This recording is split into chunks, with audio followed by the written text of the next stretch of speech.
Namaku Adrian Setiawan, seorang jurnalis investigasi yang sudah lebih dari 1 dekade menelusuri kisah-kisah misteri yang tak terpecahkan. Dari sekian banyak kasus yang kuteliti, ada satu yang selalu menghantuiku. Kisah para penjelajah yang menghilang di hutan Karuayang, sebuah kawasan hutan lebat di pedalaman Sumatera yang disebut-sebut sebagai tempat yang tidak boleh dimasuki manusia. Aku pertama kali mendengar legenda ini dari seorang warga setempat saat meliput kasus orang hilang di daerah terpencil. Konon, setiap orang yang masuk ke hutan itu tidak pernah kembali. Beberapa penduduk percaya bahwa mereka tersesat dan mati, sementara yang lain meyakini ada sesuatu yang jauh lebih mengerikan, bahwa hutan itu memiliki penjaga yang tidak ingin diganggu. Sebagai seorang jurnalis, aku tidak mudah percaya mitos. Namun, ada sesuatu yang membuat cerita ini berbeda. Tidak ada satupun jasad yang pernah ditemukan. Bahkan, tim SAR yang pernah dikirim untuk mencari korban pun mengalami kejadian aneh dan akhirnya menghentikan pencarian. Aku tahu risiko ini tinggi, tapi instingku mengatakan bahwa ada sesuatu di dalam hutan itu yang harus diketahui dunia. Maka, pada 3 Juli tahun 2023, aku memutuskan untuk memimpin ekspedisi kecil ke dalam hutan Karuayang bersama 3 orang lainnya. Dika, seorang fotografer dan sahabatku sejak kuliah. Reza, seorang pemandu lokal yang sudah terbiasa dengan medan berat. Dan Tina, seorang peneliti mitologi yang tertarik mengungkap rahasia di balik legenda ini. Kami tidak tahu bahwa perjalanan ini akan mengubah hidup kami selamanya. Hari pertama memasuki gerbang kegelapan. Pagi itu, kami berkumpul di sebuah desa kecil di kaki Gunung Malaka. Tidak jauh dari pintu masuk hutan Karuayang, udara terasa dingin. Meskipun matahari sudah mulai meninggi, beberapa warga desa menatap kami dengan ekspresi aneh, antara takut dan prihatin. Seorang pria tua yang dipanggil Pak Surya menghampiri kami sebelum keberangkatan. Wajahnya tampak tegang saat berkata, "Nak, jangan lanjutkan perjalanan ini. Tidak ada yang kembali dari sana. Hutan itu bukan untuk manusia." Aku hanya tersenyum dan meyakinkannya bahwa kami sudah menyiapkan semuanya dengan baik. Namun, sebelum kami pergi, Pak Surya menyodorkan sebuah jimat tua berbentuk cincin kayu. "Kalau kau tetap nekat, bawalah ini. Tidak banyak yang bisa kulakukan untuk kalian selain berdoa." Aku menerimanya dengan ragu, tapi tetap kusimpan di saku. Kami berangkat pukul 8 pagi. Langkah pertama di hutan ini terasa seperti memasuki dunia lain. Pepohonan yang menjulang tinggi menutupi sinar matahari, membuat suasana menjadi lebih gelap dari yang seharusnya. Udara di dalam terasa lebih dingin, dan suara burung atau serangga hampir tidak terdengar, sesuatu yang tidak wajar untuk hutan seluas ini. Dika berjalan di depan, memotret setiap sudut yang menarik, sementara Reza memandu kami dengan penuh kewaspadaan. Tina sesekali mencatat sesuatu di buku kecilnya, sementara aku merekam perjalanan ini dengan kamera yang kugantungkan di dada. Sekitar 2 jam berjalan, kami menemukan sesuatu yang aneh. Sebuah gapura batu besar yang tertutup lumut tebal. Seakan sudah ada di sana selama ratusan tahun. Tidak ada jalur resmi yang mengarah ke sini. Seakan-akan tempat ini memang seharusnya tidak ditemukan. Reza berhenti seketika. Wajahnya berubah pucat. Ini tidak ada di peta of Mami. Aku melangkah maju dan mengamati gapura itu lebih dekat. Ada ukiran kuno di sisi batu, tampak seperti simbol-simbol yang belum pernah kulihat sebelumnya. Tina segera mencatat dan mengambil foto, sementara Dika mencoba mencari sudut terbaik untuk mengambil gambar. Aku seperti sedang diawasi, bisik Tina. Aku menoleh ke sekeliling. Tidak ada siapapun selain sebelumnya. Adrian dan timnya Dika, Reza, dan Tina memasuki hutan Karuayang Meskipun diperingatkan oleh warga desa, mereka menemukan gapura batu kuno yang tidak tercatat dalam peta, dengan ukiran misterius yang tak dapat mereka pahami. Saat berdiri di depan gapura itu, mereka mulai merasakan sesuatu yang tidak biasa. Hari pertama, melangkah lebih dalam. Hawa di sekitar gapura semakin dingin. Meski matahari masih bersinar di langit, suasana hutan yang tadinya hanya terasa sunyi, kini mulai menekan seperti ada sesuatu yang mengawasi kami dari kegelapan. Reza, yang paling mengenal hutan, tampak gelisah. Ia melirik ke arah pepohonan di sekitar, seolah mencoba mencari sesuatu. Ada apa? Za'a, Tanyak, Engak. Biasanya hutan itu tetap punya suara, tapi dari tadi nggak ada suara burung, serangga, atau apapun. Ini nggak wajar. Jawabnya pelan. Aku menelan ludah. Dia benar, hutan seluas ini seharusnya penuh dengan kehidupan liar tapi sekerong. Semuanya terasa mati. Tina mendekati gapura dan meraba ukiran aneh yang menutupi permukaannya. Wajahnya penuh rasa ingin tahu, tapi juga sedikit ragu. Ini bukan huruf Jawa, bukan Sanskerta, bahkan bukan aksara yang aku kenal. Gumamnya sambil mencatat sesuatu di bukunya. Mungkin peninggalan suku yang sudah punah. Dika menebak sembari memotret dari beberapa sudut. Aku mengangkat kamera dan merekam gapura itu, mencoba mendapatkan sudut terbaik.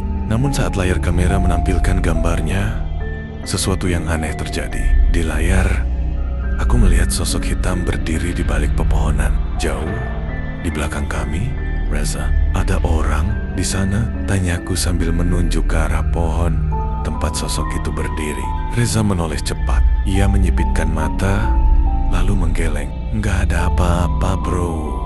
Kosong, katanya dengan suara lebih rendah dari biasanya. Aku melihat kembali ke layar kamera. Sosok itu sudah tidak ada. Dada mulai terasa sesak. Apakah aku baru saja melihat sesuatu yang tidak seharusnya? Atau kamera ini menangkap sesuatu yang mata telanjang tidak bisa lihat? Sebuah keputusan buruk. Setelah berdebat selama beberapa menit, akhirnya kami sepakat untuk melewati gapura dan melanjutkan perjalanan. Reza, meskipun jelas tidak nyaman, berjalan di depan. Dika dan Tina mengikuti, sementara aku tetap berada di belakang untuk merekam. Begitu kami melewati gapura, suasana langsung berubah. Udara terasa lebih berat, dan tiba-tiba saja kabut tipis mulai menyelimuti sekeliling. Aku menoleh ke belakang. Gapura itu masih ada, tapi jalur yang tadi kami lewati sudah menghilang. Za, jalannya tadi kemana? Tanyaku, berusaha tetap tenang. Reza menatap sekitar dengan wajah penuh kebingungan. Harusnya ada jalan keluar di belakang kita, tapi seperti nggak pernah ada jalan di sana, katanya pelan. Tina merapatkan jaketnya. Aku nggak suka ini, musiknya. Kami semua diam sejenak. Tidak ada yang ingin mengatakannya, tapi kami semua merasakan sesuatu yang sama. Seolah-olah hutan ini telah menelan kami begitu melewati gapura. Jejak yang tidak seharusnya ada. Kami melanjutkan perjalanan dengan hati-hati. Hutan ini lebih gelap daripada sebelumnya. Dika mulai mengambil foto, tapi ekspresinya berubah aneh setelah melihat hasilnya. Bro, lihat ini, katanya sambil menunjukkan kameranya kepadaku. Aku mendekat dan melihat layarnya. Foto yang baru saja diambil menunjukkan jejak kaki di tanah, bukan milik kami. Aku langsung merinding. Ini bukan jejak kita, gumamku. Reza berjongkok dan mengamati jejak itu lebih dekat. Bentuknya bukan kayak jejak manusia normal. Jari-jarinya lebih panjang, katanya dengan suara yang hampir berbisik. Kami bertukar pandang. Sesuatu atau seseorang berada di sini bersama kami. Sebuah suara samar terdengar dari kejauhan, seperti bisikan yang tertiup angin. Aku mencoba merekam suara itu dengan kameraku, tapi saat aku melihat layar, aku kembali merasakan bulu kuduku berdiri. Di layar, sesuatu sedang berdiri tepat di belakang kami. Adrian dan timnya Dika, Reza, dan Tina memasuki hutan Karuayang. Meskipun telah diperingatkan oleh warga desa, mereka menemukan gapura batu kuno yang tidak tercatat dalam peta dan memutuskan untuk melewatinya. Namun, setelah melewati gapura, mereka menyadari sesuatu yang mengerikan. Jalan keluar telah menghilang, kabut tebal mulai menyelimuti, dan jejak kaki aneh muncul di tanah. Saat Adrian melihat layar kameranya, sosok misterius terlihat berdiri di belakang mereka. Kabut yang semakin tebal. Aku langsung menoleh ke belakang. Tidak ada siapa-siapa, hanya pepohonan tinggi dan kabut yang semakin pekat. Namun, sesuatu terasa sangat salah. Udara menjadi lebih dingin dan setiap napas yang kuhembuskan mulai terlihat dalam bentuk uap putih tipis. Kita harus bergerak. Suara Reza terdengar tegas. Tidak ada yang membantah. Kami melanjutkan perjalanan lebih dalam ke dalam hutan, mengikuti jalur samar yang entah bagaimana masih terlihat di tengah kabut. Langkah kami terasa berat. Hutan ini seperti semakin menolak kehadiran kami. Bisikan yang tidak seharusnya ada. Saat kami berjalan, sesuatu mulai terdengar dari dalam kabut. Seperti suara seseorang yang berbicara dalam bahasa yang tidak kami pahami. Kalian dengar itu? Bisik Tina dengan wajah tegang. Kami semua berhenti.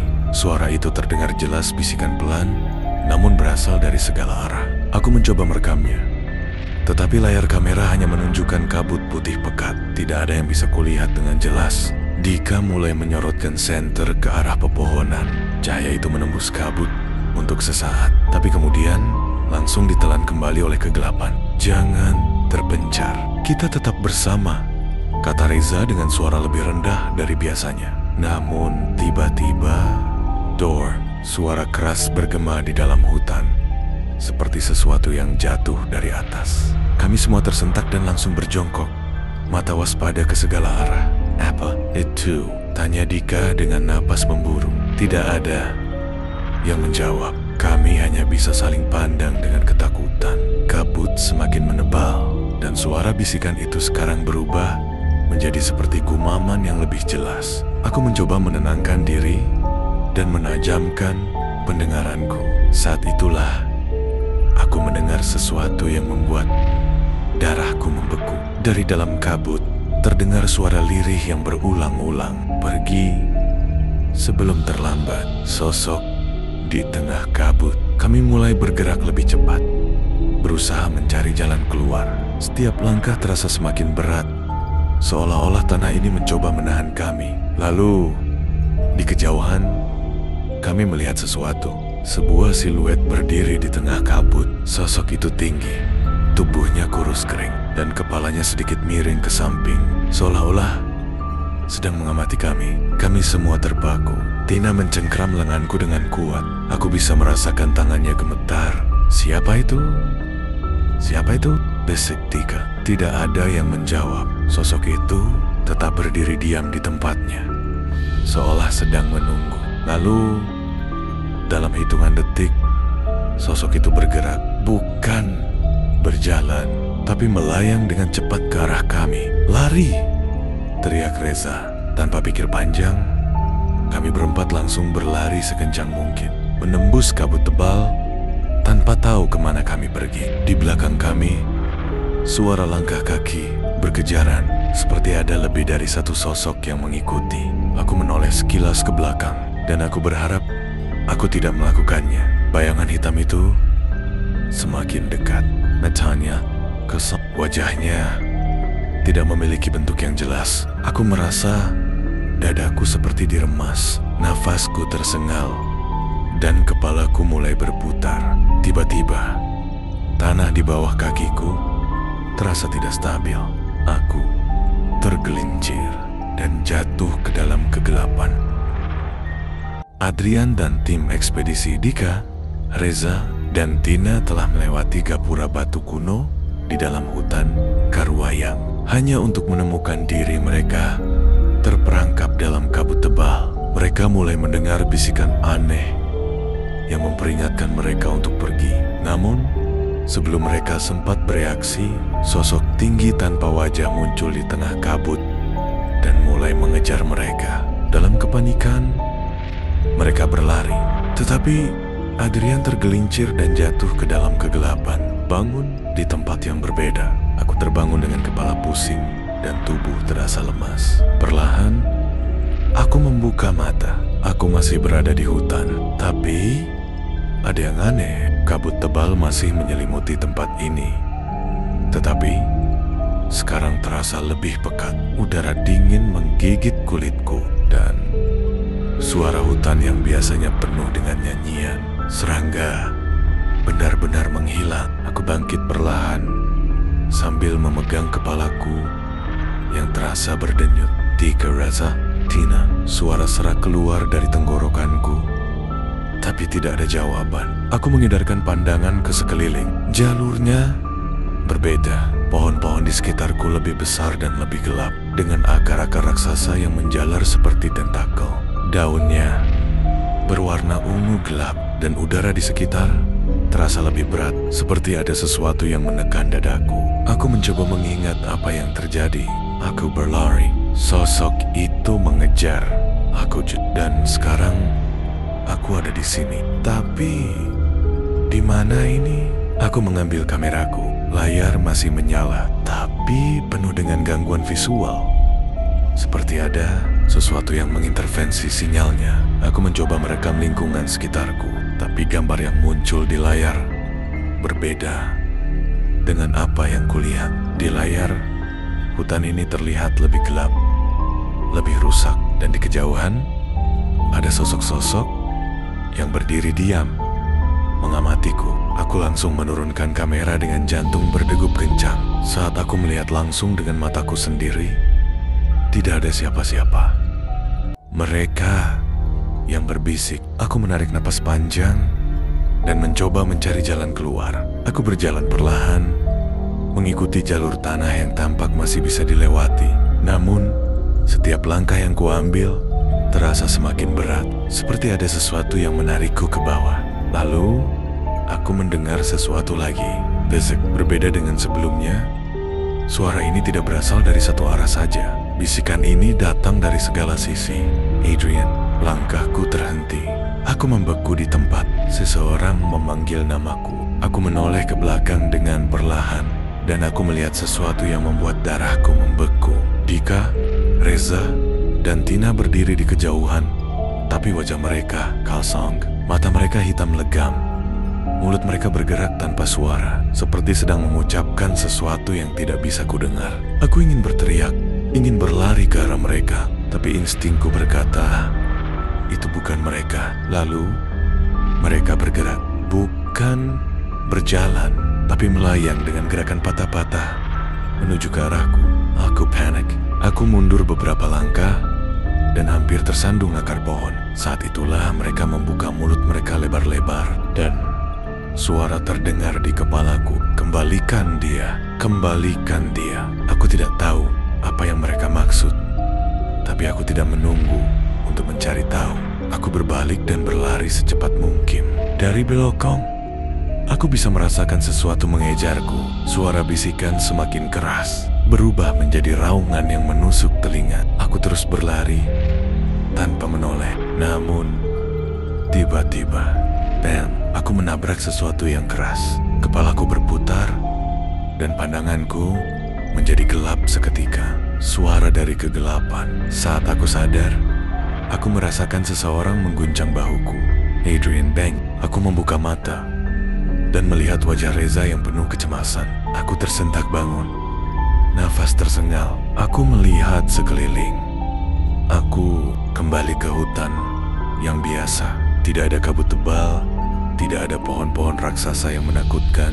Dika dan Tina juga ada di sana. Wajah mereka menunjukkan kelegaan sekaligus kebingungan. Lo tadi pingsan, bro. Kami udah nyariin lo dari tadi, kata. Aku mencoba memahami situasi. Berapa lama aku pingsan? Reza Mangerni, pings. Lo baru hilang 5 menit. Terus tiba-tiba muncul di sini lagi. Aku Terdium, 5 menit. Tidak mungkin. Aku merasa sudah berada di tempat itu lebih lama dari itu. Aku menyentuh kameraku dengan tangan gemetar. Layar masih menyala. Aku membuka rekaman terakhir, dan apa yang kulihat membuat darahku kembali membeku. Dalam video itu, aku melihat diri sendiri sedang berjalan di antara pepohonan raksasa yang tidak ada di dunia ini. Dan di akhir video, aku melihat bayangan tinggi itu berdiri di belakangku. Dengan satu kalimat terdengar di latar belakang, "Kembalikan dia sebelum terlambat." Adrian mengalami kejadian aneh setelah terpisah dari tim ekspedisinya di dalam hutan Karuayan. Dia menemukan dirinya berada di dunia yang berbeda. Hutan dengan pohon raksasa yang menyeramkan, kabut tebal, dan makhluk-makhluk tanpa wajah yang berbisik. Setelah pingsan, Adrian tiba-tiba ditemukan kembali oleh Dika, Reza, dan Tina. Waktu yang menurutnya sudah berlalu berjam-jam, ternyata hanya 5 menit di dunia nyata. Namun, rekaman di kameranya menunjukkan sesuatu yang mengerikan. Bayangan tinggi yang berdiri di belakangnya. Dengan pesan yang berulang-ulang terdengar, "Kembalikan dia sebelum terlambat." Misteri di rekaman kamera. Aku duduk di atas batu besar sambil menatap layar kameraku dengan gemetar. Dika, Reza, dan Tina berdiri di belakangku, menatap rekaman yang baru saja kami lihat. Gila, ini beneran ada di kamera lo, bro, gumam Dika. Reza mengusap wajahnya, mencoba mencerna situasi. "Jadi, lo tadi masuk ke dunia lain, gitu?"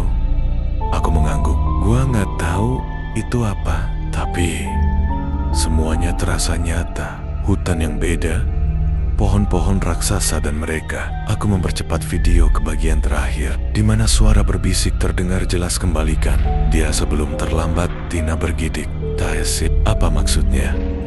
Aku menggeleng, tak punya jawaban. Satu hal yang pasti, hutan ini menyimpan sesuatu yang lebih besar dari yang kami bayangkan. Jejak kuno yang terkubur. Malam semakin larut. Kami memutuskan untuk bermalam di dekat perkemahan awal, mencoba menghindari area yang terasa tidak aman. Namun, aku tidak bisa tidur. Suara di rekaman tadi masih bergema di kepalaku. "Kembalikan dia sebelum terlambat." Aku terbangun di tengah malam dan melihat jam tanganku. Jam 2:13. Hutan begitu sunyi. Tidak ada suara jangkrik, burung malam, atau hewan liar lainnya. Aku mengambil kameraku dan memutarnya sekali lagi. Tapi kali ini ada sesuatu yang baru, sesuatu yang tidak ada di rekaman sebelumnya. Di antara suara bisikan, aku mendengar sesuatu yang samar. Aku memperbesar volume dan merinding saat mendengarnya. "Tolong, aku masih di sini." Suaranya lemah, penuh keputusasaan, dan suara itu bukan suara makhluk gaib. Suara itu milik manusia. Aku langsung membangunkan yang lain. "Gue nemu sesuatu."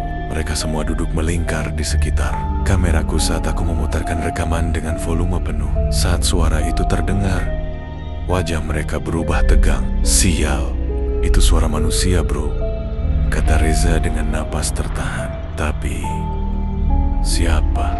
Dika bertanya. Wajahnya mulai dipenuhi ketakutan. Aku menahan napas sejenak, lalu berkata dengan suara pelan, "Mungkin ada seseorang yang terjebak di sana. Rahasia di balik batu kuno." Kami langsung bersiap. Aku, Dika, Reza, dan Tina mengambil senter, peralatan, serta senjata tajam seadanya untuk berjaga-jaga. Kami kembali ke lokasi gapura batu kuno, tempat aku pertama kali tersesat. Saat kami tiba, perasaan tidak nyaman langsung menyelimuti kami. Kabut mulai turun perlahan, seolah menyambut kedatangan kami. Tina menunjuk ke batu yang tertanam di sekitar gapura. Ada ukiran aneh di permukaannya yang sebelumnya tidak kami perhatikan. Reza menyinari dengan senter. "Ini aksara kuno, Utmamnia." Dika mengusap permukaan batu. "Gue ngerasa kita nggak boleh di sini, bro." Aku mengeluarkan kameraku dan mulai merekam, mengarahkan lensa ke ukiran di batu. Saat aku melihat layar, tubuhku langsung membeku. Di layar kamera, ukiran itu berubah. Tulisan yang tadinya tidak terbaca, sekarang jelas terlihat dalam bahasa yang bisa kupahami. Dan pesannya hanya satu kalimat, "Jangan buka gerbang ini." Aku menatap yang lain dengan wajah pucat. "Tina, mundur perlahan. Kita harus pergi dari sini." Namun, sebelum kami sempat bergerak, tanah di bawah kami mulai bergetar. Dari dalam kabut, terdengar suara langkah kaki. Bukan hanya satu, banyak. Dan dari balik pepohonan, bayangan-bayangan mulai bermunculan. Mereka kembali. Dan kali ini, mereka lebih dekat. Sinar bulan yang samar-samar menembus celah dedaunan, menciptakan bayangan aneh. Di tanah, suara malam yang biasa terdengar seperti nyanyian jangkrik dan desiran angin tiba-tiba lenyap, menyisakan keheningan yang tidak wajar. Hutan ini seakan menahan napas. Tina dan Arif berdiri di depan gerbang batu. Raksasa yang dihiasi ukiran kuno bercahaya. Udara di sekitar mereka bergetar, seolah ada sesuatu yang tidak terlihat sedang mengawasi. Sementara itu, Rudy Donsore yang berjalan di belakang mereka mulai merasa gelisah. "Ini terasa salah," bisik Sari, memeluk tubuhnya sendiri karena udara semakin dingin. "Kenapa ukirannya bercahaya? Padahal tadi biasa saja," gumam Arif, mengangkat senter untuk melihat lebih jelas. Tapi ini, cahaya senter tidak bisa menembus lebih jauh dari beberapa meter ke depan. Seakan terserap oleh kegelapan. Tiba-tiba, dari dalam gerbang, suara gemuruh terdengar. Tanah di bawah kaki mereka bergetar ringan. Sebuah jejak yang menghilang. Rudy, yang selama ini diam, berjalan perlahan ke arah gerbang. "Lihat ini," katanya, menunjuk ke tanah. Ada jejak kaki yang menuju ke dalam gerbang. Tapi anehnya, jejak itu berhenti begitu saja di depan pintu batu. "Asperdi, seseorang masuk, tapi tidak pernah keluar," ucap Dina dengan suara bergetar. Mereka semua saling berpandangan. Jantung berdegup lebih kencang. Tidak ada yang tahu siapa yang meninggalkan jejak itu, atau apakah pemilik jejak tersebut masih ada di dalam. "Apakah kita harus masuk?" tanya Arif. Suaranya penuh keraguan. Rudy menelan ludah. "Kalau kita ingin tahu rahasia di balik gerbang ini, kita tidak punya pilihan lain." Sari menggeleng cepat. "Tapi bagaimana kalau kita tidak bisa keluar?" Tidak ada yang bisa menjawab pertanyaan itu. Mereka hanya bisa berdiri di sana, menatap gerbang kuno yang seolah menantang mereka untuk melangkah lebih jauh. Di tengah kebimbangan itu, kabut tebal mulai merayap dari dalam gerbang. Dan suara aneh seperti bisikan dalam bahasa yang tidak mereka mengerti mulai terdengar. Udara semakin berat. Kabut yang tadi hanya melayang rendah, kini merambat naik, menyelimuti kaki mereka hingga hampir mencapai pinggang. Seolah-olah hutan ini ingin menelan mereka hidup-hidup. "Apakah kalian juga mendengar itu?" bisik Sari dengan suara bergetar. Bisikan itu semakin jelas. Awalnya hanya terdengar seperti angin yang berdesir, tetapi kini berubah menjadi suara-suara yang berbicara dalam bahasa asing yang tak mereka mengerti. Suara itu datang dari dalam gerbang.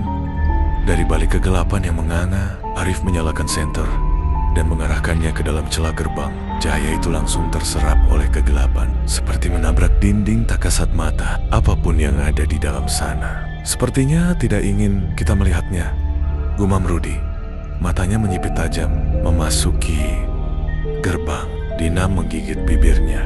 "Kita tak bisa diam di sini selamanya. Kalau memang harus masuk, lebih baik kita lakukan sekarang, sebelum keberanian kita habis." Mereka saling berpandangan. Tidak ada yang benar-benar ingin masuk, tapi rasa penasaran yang bercampur ketakutan justru mendorong mereka untuk melangkah lebih jauh. Sari menatap ke belakang, ke arah hutan yang mulai tertutup kabut. "Aku rasa kita sudah tak bisa kembali lagi," katanya lirih. Akhirnya, dengan hati-hati, mereka melewati ambang gerbang batu.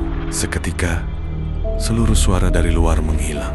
Hutan yang tadinya masih memiliki suara angin dan dedaunan bergemerisik, kini sunyi total, seolah mereka telah memasuki dimensi lain. Dan anehnya, langkah kaki mereka tidak lagi menimbulkan suara. Di dalam gerbang, begitu berada di dalam, mereka menemukan diri mereka berdiri di lorong batu sempit yang seakan tak berujung. Cahaya dari ukiran di dinding menjadi satu-satunya penerangan. Lihat ini, bisik Arif sambil menunjuk ukiran di dinding.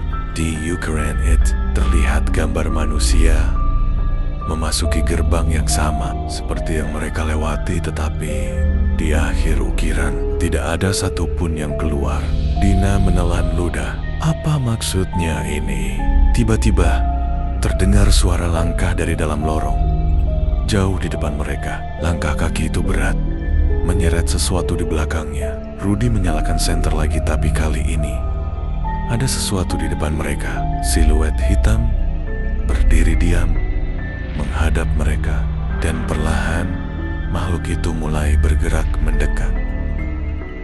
Langkah itu semakin mendekat. Bunyi gesekan benda yang diseret di lantai batu terdengar jelas di telinga mereka. Namun, anehnya tidak ada gema, seolah-olah suara itu terperangkap dalam lorong ini. Dina menggenggam lengan Arif erat, sementara Sari mundur beberapa langkah dengan napas tersengal. Rudy mencoba menyalakan senter, tetapi cahaya yang dipancarkannya tampak meredup, seperti ditelan oleh kegelapan. APA-2, bisik Sari. Suaranya hampir tidak terdengar. Di ujung lorong, sosok itu mulai lebih jelas. Bayangan tinggi dengan tubuh yang tampak bengkok, tangannya panjang, menjuntai ke lantai. Dan di belakangnya, sesuatu menyeret di lantai batu. Bukan kain, bukan rantai, tapi tubuh manusia. Teror di dalam lorong. Arif menahan napas. "Jangan bergerak," katanya pelan. Mereka semua membeku. Sosok itu berhenti. Kepalanya yang tak berbentuk perlahan miring ke satu sisi, seolah sedang mendengarkan. Jantung Dina berdegup kencang. Ia merasa kakinya hampir tak bisa menopang tubuhnya lagi. Tiba-tiba, makhluk itu melangkah ke samping, menempelkan tubuhnya ke dinding lorong. Tanpa suara, ia bergerak perlahan, merayap di dinding, mendekati mereka. "Jangan lihat ke matanya," bisik Sari tiba-tiba. Suaranya gemetar. Dina menoleh. "Apa mak?" Sari menunjuk ukiran di dinding. Di salah satu ukiran itu terlihat gambaran manusia dengan wajah kosong, berhadapan dengan sosok tinggi bertangan panjang. Di bawahnya ada tulisan dalam bahasa yang tak mereka mengerti, tetapi ada satu bagian yang berhasil mereka pahami. "Jangan tatap wajahnya, atau kau akan menjadi miliknya." Pelarian tanpa suara. Ketakutan menyelimuti mereka. Rudy menggertakkan giginya. "Kita harus keluar dari sini," katanya. Berusaha tetap tenang, tapi bagaimana? Lorong ini panjang, dan makhluk itu menghalangi satu-satunya jalan keluar yang mereka lihat. Arif menatap sekeliling, mencari sesuatu apapun yang bisa membantu mereka.